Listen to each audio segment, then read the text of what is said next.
given below are two statement, a unit formed by the attachment of base position of one sugar is known as nucleoside. अच्छा nucleoside, अच्छा ठीक है भाई, nucleoside तो वही होता है ना जो मेरे पास एक ग्लूकोज शुगर हो, यानी एक शुगर, मैं शुगर लिख देता हूँ, ठीक है, शुगर मॉलिक्यूल, एक शुगर हो, है ना, प्लस एक बेस हो, बेस यानी नाइट्रोजिनस बेस हो।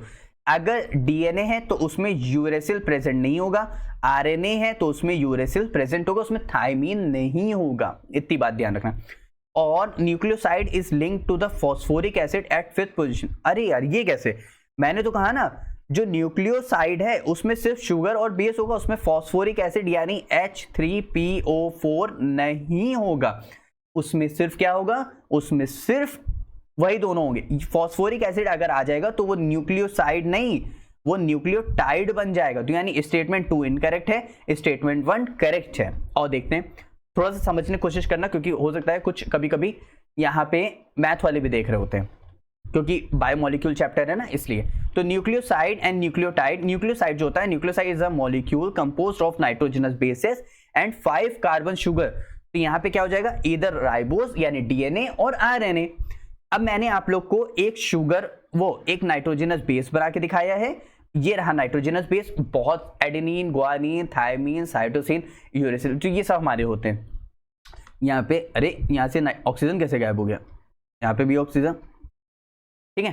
तो यहाँ पे क्या है, यहाँ पे ध्यान दो, तो यहाँ पे इस तरह ये क्या होता है, यहाँ से नाइट्रोजनस बेसिस का H और इनका OH मिलके वाटर मॉलिक्यूल 1 पोजीशन से निकलता है और 1 पोजीशन पे अटैच होता है नाइट्रोजनस बेसिस। तो पहला वाला स्टेटमेंट तो करेक्ट है। ये हमारे पास है एक डीएनए, मतलब आरएनए और डीएनए का एक मॉलिक्यूल जो कि एज अ शुगर के फॉर्म, ठीक है, इतनी बात क्लियर, ठीक है।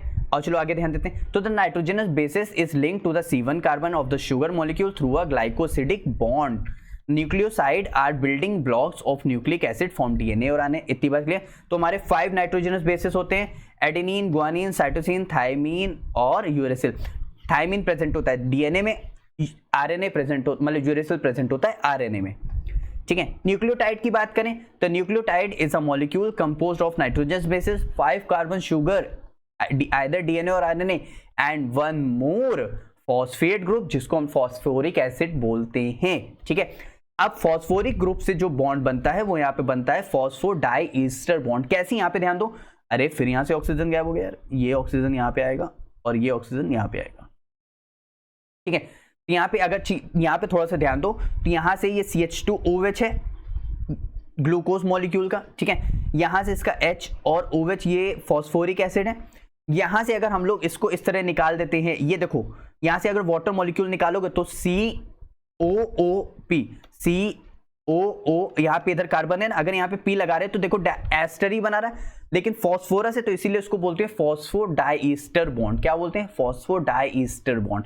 तो यहाँ से इस तरह देखो, बेस भी है, शुगर मॉलिक्यूल भी है और फॉस्फोरिक एसिड भी है और फॉस्फोडाइईस्टर बॉन्ड भी बन रहा है। तो ये हमारे पास क्या होता है, न्यूक्लियोटाइड, न्यूक्लियोसाइड नहीं होता है।